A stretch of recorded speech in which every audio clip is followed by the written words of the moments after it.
Welcome to Talk Tickers, where we break down the most important earnings calls. Today, we're diving into Saia's second quarter 2025 results, a report that told a better-than-feared story, and you're going to want to stick around to see exactly how they pulled this off.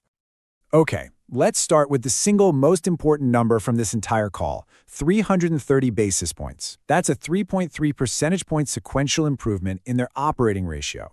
Now, the operating ratio, or OR, is everything for a trucking company. It's how much it costs them to make a dollar.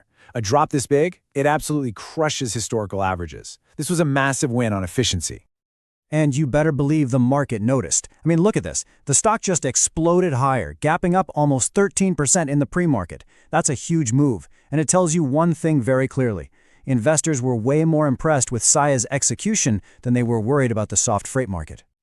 And here's why everyone was so excited. It was just a clean beat across the board. They posted earnings per share of $2.67, when Wall Street was only looking for something around $2.41. And get this, they did it even while revenue was basically flat. It just goes to show you, in this kind of environment, it's not what you make, it's what you keep. So this is the big question, right? How in the world did they pull this off when the whole freight market is kind of in the doldrums? Well, it all came down to what we're calling the efficiency playbook. And the CEO, Fritz Holtzgrave, he really laid it out perfectly on the call. The whole theme was, look, we can't control the economy, but we can control our own operations. It was this relentless focus on managing costs and just wringing every last drop of efficiency out of their network. So what did that actually look like? Well, it was really a three-part plan. First, they got smarter with headcount, not mass layoffs, but really dialing in the hours to match volume. Second, they got laser-focused on optimizing their long-haul routes. We're talking about using triples in Ohio to cut costs by something like 30%. And third, and this is a big one, they started getting a real return on all those new terminals they've been building. And this slide right here, this shows you just how big a deal that third point is. You see, their newer terminals, the ones opened in the last few years, have kind of been a drag on the numbers. But look at this change. They went from just breaking even in the first quarter to a really solid mid-90s OR in the second. As these locations get busier, they're flipping from being a cost center into a major profit driver. Okay, so they absolutely nailed the quarter. They proved they can execute. But what about what's next? You know, the big question is, can they keep it up? Well, let's dig into their guidance.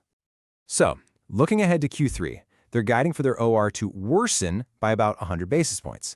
Now, worsen might sound bad, but hold on, that's actually better than the typical seasonal trend. So what they're telling the market is, yeah, things are still a little soft out there, but guess what? The efficiency gains we just made, they're sticky. They're here to stay. And this, of course, led to the number one question from all the analysts on the call. Efficiency is great, but what about pricing? In a soft market, aren't you guys going to have to start cutting rates just to keep the trucks full?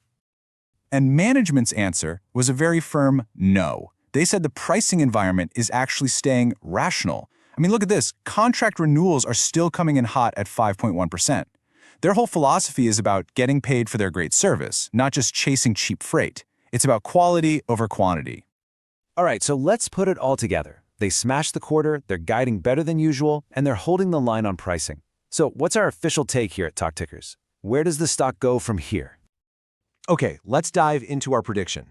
The key thing to understand about Saia right now isn't just about this one great quarter. It's about what happens when the freight market finally turns around. It's all about something called operating leverage. So, we are officially slapping an outperform rating on Saia.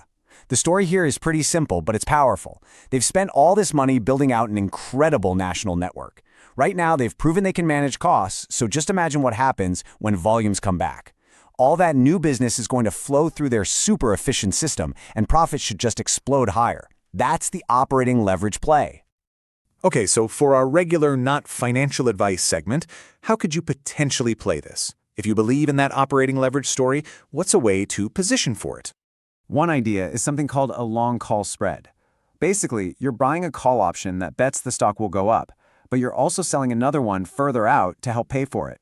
The whole point is to make a defined risk bet that over the next, say, 6 to 9 months, the economy starts to rebound and Saia really starts to monetize that network. So to wrap it all up, Saia's quarter was just stellar. They proved they've built a much more efficient machine.